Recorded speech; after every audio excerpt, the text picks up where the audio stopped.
guys, today we're doing another smash or pass on popular Booktok books. We love doing these videos. We've done a couple in the past. We went over a bunch of really good ones in the last video, so make sure to watch that one first. But this is just all of the popular books we've read since then. So we have a whole stack here in front of us, so we are going to let you guys know if we think these books are worth reading with a simple smash or pass. So first up, we have Divine Rivals by Rebecca Ross. Y'all know this was such a super popular fantasy book this year, and this one are following two young rival journalists who end up finding love through a magical connection, and they must face a war among gods to seal their fate. 1, 2, 3, smash! Let's get into it. This one honestly was so hard for me. Out of all of these, this is the one that I really didn't know if I was gonna smash or pass it. And I ended up just passing it, but only because I need to read that second book to see if I'm really gonna like this series or not. With this one, it took me 3 weeks to finish, and that's not normal for me. Normally it takes me like 1 to 2, maybe 3 days to finish a book, not 3 weeks. It put me in like the biggest reading slump ever. And I remember I really enjoyed the first half a lot more than the second half. I think the plot started slowing down in the middle, and then it was just really rushed in the end. I did like Iris and Roman and the Found Family, but I just wanted a little bit more. So I'm hoping in that second book we do get a lot more, and hopefully I do love that one a lot more to say that this series is worth it. But right now, I think it's a pass for me. I agree. I not agree on the pass. I will say I enjoyed this book, but I don't think it was nearly as good as everyone said it was going to be. I think because the hype was so huge around it, that expectations were set high, and I don't know if it met all the expectations. I do agree though that the ending felt super rushed. I get it because of the circumstances they were in the story. Things did kind of have to move quickly, but I didn't love how that came off to the reader. I don't know. I also did not like where the kind of like cliffhanger is putting us for book 2. I honestly think this could have been a beautiful standalone if she would have just ended it when everything was kind of like at a conclusion, but I decided to smash simply because of the beautiful writing. I do think it was super romantic. Regardless of how I felt about the very end, I will be reading book 2. I do think it was a little bit overhyped, in my opinion. Up next is one we both recently read, and it is Legends and Lattes by Travis Baldree. We're following an orc named Viv who is a retired warrior, and she has found herself on the streets of Thune, where she decides to open the first ever coffee shop the city has ever seen. Pass. Which sucks too because we were so excited about this one. We did just talk about it in our November wrap up, and while it was a super quick, lighthearted read, I honestly just feel like I could have done without it. The whole time I was reading it, I was like, wow, I really could be reading something else right now. And I shouldn't be thinking that while reading a book. Yeah, definitely. All over this book it says like this is a high fantasy, low stakes book, and I've said it so many times, but I just feel like I didn't know it was going to be that low. And I think also we haven't really read any low stakes books. Yeah. So now I think we're realizing that's just not for us. We need the high stakes. Yeah, I think it could have been a really good book if we got a lot more, because the characters were so cute, the idea was so cute, but I just think there was like a lack of something for me to feel like a really strong connection with the book and the characters. Yeah, it's gonna be a pass for us. Let us know if you have read the sequel though, or is it a prequel? Prequel. And if that's worth reading, because we don't think this one is. My god. I'm already starting off pretty negative with this video, but I just want to say when I'm saying pass, I really just mean like I don't feel like you're missing out on anything if you don't read it. The way I'm rating it is, are these Booktok books worth the hype in my opinion? This one, no. It was super hyped. Definitely. And I don't think it should have been. Up next, we do have The Naturals by Jennifer Lynn Barnes. In this one, we're following Cassie, who is a young teenager, and she has a natural talent of profiling people, and she gets recruited with the FBI to join other teenagers with similar abilities so that they could solve cold cases. Smash. Good.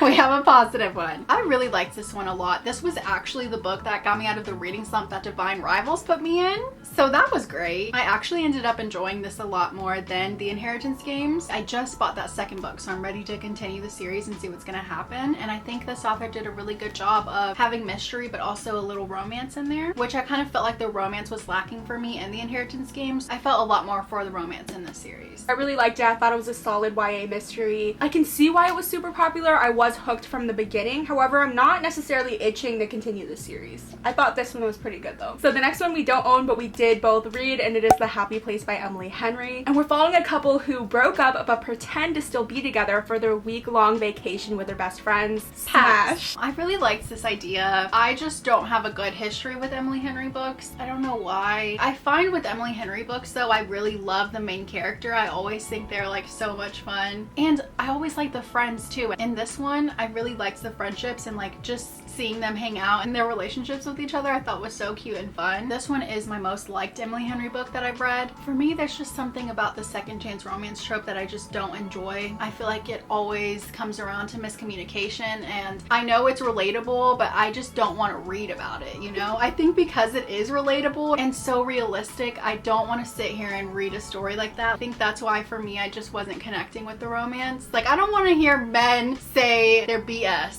You know? Do you know what I mean? Yeah. I want to read about perfect men.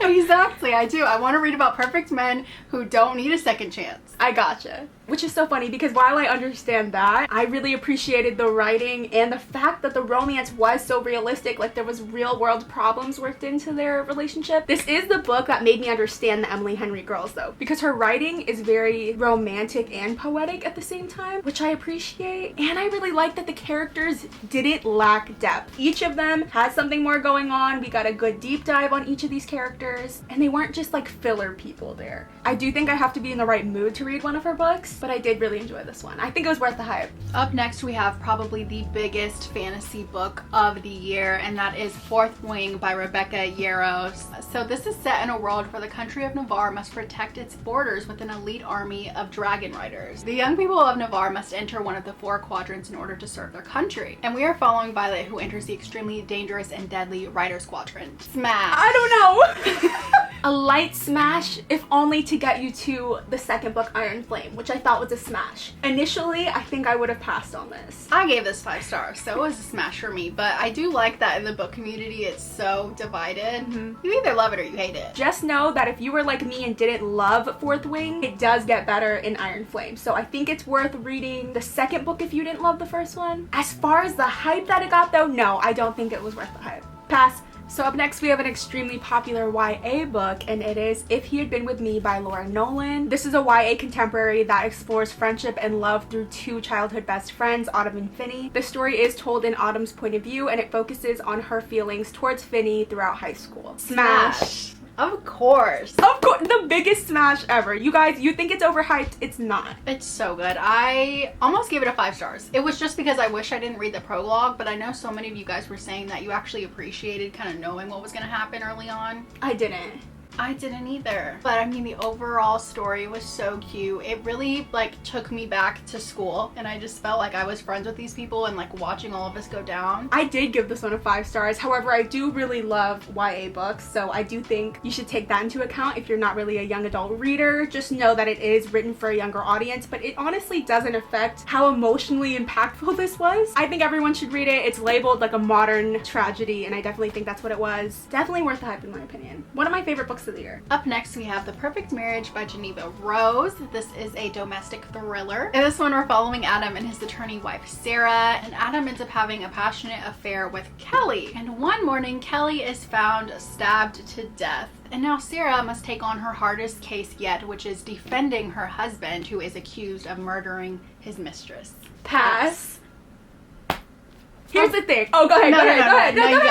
No, you go. The thing about this one is I already have a bad track record with domestic thrillers. I think it's just something I don't necessarily love reading about. I will say though, this is one of the better ones that I've read. However, I still don't think it's worth the hype that it has. Because of the amount of foreshadowing in books like this, it makes the ending predictable, and I hate that. The story was super twisty, and I did want to get to the bottom of everything. I just don't think it was anything to write home about. I could have done without it. I don't think you need the book in your life. You could just pass. In this one, I was able to predict that really big reveal early on, and I was kind of hoping that the author was going to go in a different route, and she didn't. But I really liked the idea of this book. I just wanted there to be a different big plot twist. I also don't feel like you're really missing out on anything if you haven't read this yet, so I would say just skip it. But I know this one is going to have an adaptation, so I'm interested to see how that's going to play out. I will watch that. Me too. We have another YA up next, and it is Gallant by V.E. Schwab. In this, we're following Olivia, who is summoned to her family's home after a life lifetime in an orphanage, and she is determined to find out what drove her mother and countless other family members to the edge. Smash. This is one of the biggest smashes on the list for me. This one was so good. The writing was so beautiful, but I did find myself enjoying the second half a lot more than the first half, which is actually exactly how I felt about The Invisible Life of Addie LaRue. I really enjoyed how the story wrapped up, so I'm ready to read some more from this author. This is one of my top YA books of the year. It's creepy, eerie, and atmospheric. Definitely recommend if you haven't read it yet. Up next, we have Five Survive by Holly Jackson. This is a YA mystery, and we're following 6 friends who are on their way to a spring break vacation in an RV. Eventually, the RV breaks down, they have no cell service, and they soon realize that this was no accident. Smash.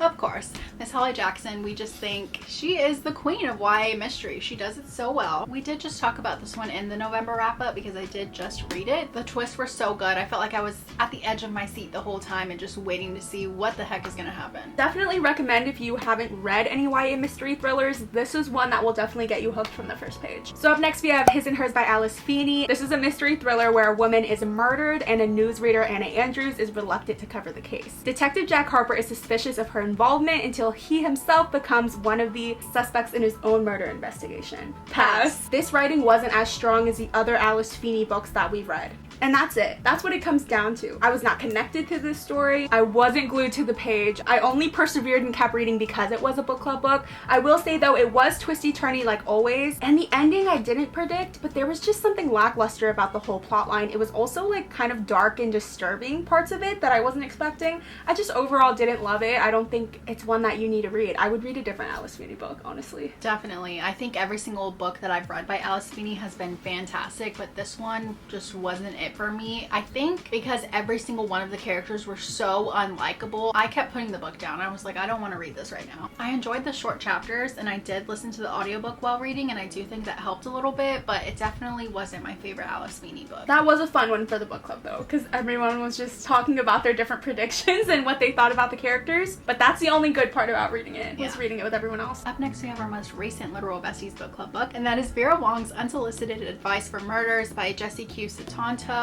In this one we're following Vera Wong, who is an elderly, lonely woman who likes to get things done. So when a man is murdered in her tea house, she takes it upon herself to get to the bottom of this murder. Smash. This was such a cute, cozy mystery, which is exactly what we wanted. I really did adore the found family. I thought all of their little moments together was so cute, and especially like the little food descriptions. It kept making me hungry. It was definitely warm and cozy, and there is a really good twist in the end too. So I do think it's like the perfect cozy mystery book if that's what you're looking for. So last up, it's an old one, but we both read it, and it is The Kiss Curse by Erin Sterling. This is book 2 after the X-Hex. In the story, we're following Gwyn, who is the cousin of Vivi from book 1. This is a cute, cozy enemies to lovers romance that has an unknown mysterious energy to uncover. Pass. Don't get me wrong, I loved being back in this little Halloween town kind of setting. I just think I really enjoyed that first one a lot, and I don't know, there was something about this one where I wasn't as connected. I just think this one felt a little bit more rushed and forced to me. It's crazy because everything you just said, I feel the opposite. Oh! I liked this one way more than book 1. You're passing it? What? You said pass. I said smash. Oh. I said smash. Are you sure? Yeah. Pass. I like this one a lot more than I liked the first one. I felt literally the exact opposite. I liked the romance in this one more. I felt like it was more realistic, whereas the first one I felt like it was kind of rushed. I also like the plot of this one and all the conflict they had to get through, but both of these books are perfect for the spooky season, so I recommend both. I do think this one is worth the read if you like the XX. So those are all the books. It's okay if you would smash one that we would pass. We had a lot that the other smashed and the other passed, so, and we're still sitting here and we're still friends.